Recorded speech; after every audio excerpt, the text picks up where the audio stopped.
Hi everyone, it's Alisa Tilsner here from Port Lincoln in South Australia, and I am a Stampin' Up demonstrator in Australia. Today I'm going to show you how I've coloured the small magnolia this time. I think I covered the large magnolia in a different video, but today I'm just going to do the small one in really soft colours and show you how quick and easy it is to colour in.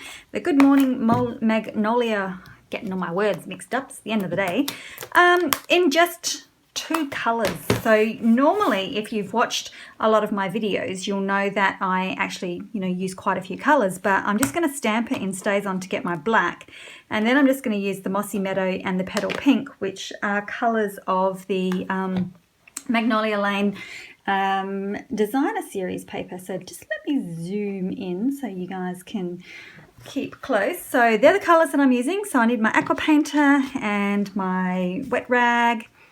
So hopefully this video is not going to take long, because truly it's a very quick and easy way to colour.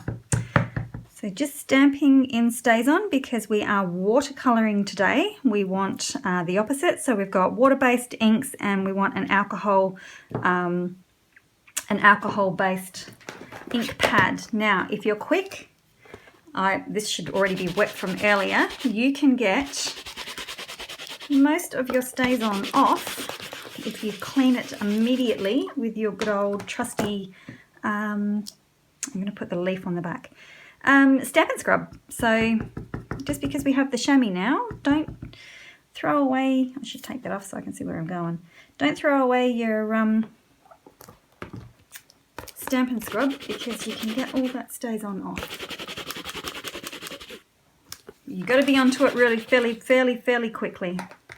I think that we used this one today in class, so it's got a little bit left on it. Okay, let's get them out of the way. Okay, so we are going to start with the Mossy Meadow, and I'm going to give it a bit of a squeeze. Oh, didn't even touch.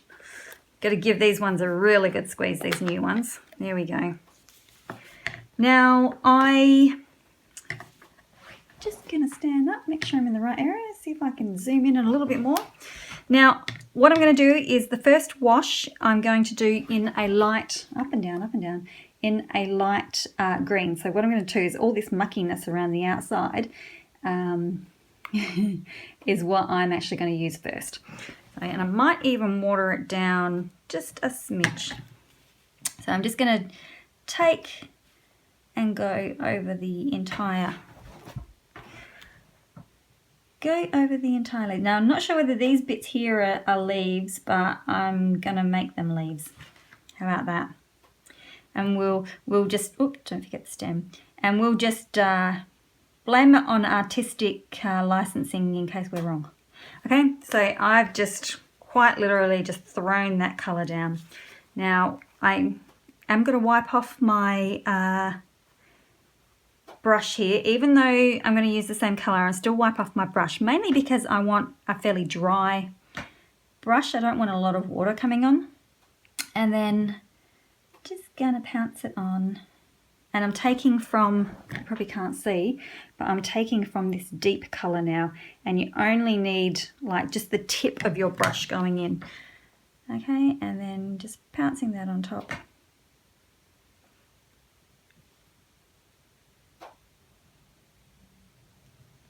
And then a little bit down the stem. And for the leaf, super easy. Just going to swing that around.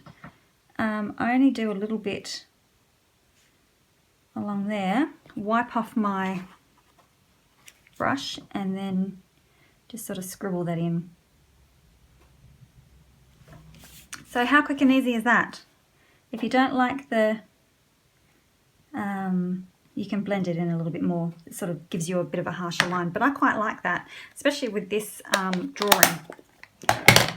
Okay, next is our Petal Pink, and you definitely want to make sure that you've got all your green off your brush before you go into the pink. Now I probably have to give this a really good squeeze. I would use a drop of re-inker in this one, but silly me doesn't have a re-inker, so I'm going to have to rectify that pretty quick, can't I? So with this one, again, I'm just going to take a little bit of the ink away and use this bit here first. So you can see as I pounce around, it sort of becomes a little bit watery.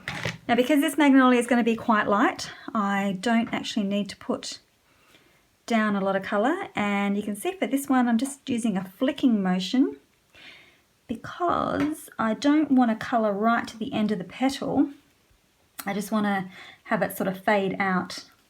And if you do the flicking motion, you won't be left with any like water lines. I'll call them a water line, I'm not really sure what they are. But we'll pretend that I do know what I'm talking about. Okay, so then with my second colour, I'm going to come into the deeper colour. I want it a little bit darker, and just go over the top, but do my flicking so that it doesn't extend as far out, because I want it a little bit deeper in there. Okay, so that is how quick and easy the colouring of those images are. I'll just bring that up to the camera so you can see, because I think the colour's getting a little bit washed out with my fluoro. So I'll just bring that up. So you can see it sort of fades out into nothing and has, I've got yucky fingernails.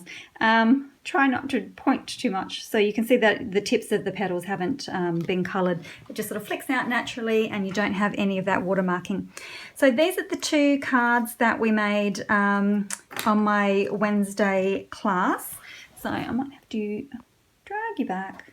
Excuse all my mess over here. So that's the first one that we made. And then we usually make the two cards, and we usually make them same but different. So that was the first one, and then the second one, all I did was swing the green panel around, so it was facing the other direction, and you get a completely different card. So it would be interesting to see what this paper looks like on this card and this one on this one. So you can have another variation as well. So you'll be able to see these cards on my blog. Oops, and don't forget to stamp the envelopes. We've stamped the flaps of these ones, and so that when you send them off, they look all nice and pretty. So I hope you've enjoyed the tutorial. Head on over to my blog and you can check out the cards a little bit better. And we hope to see you again soon. Bye.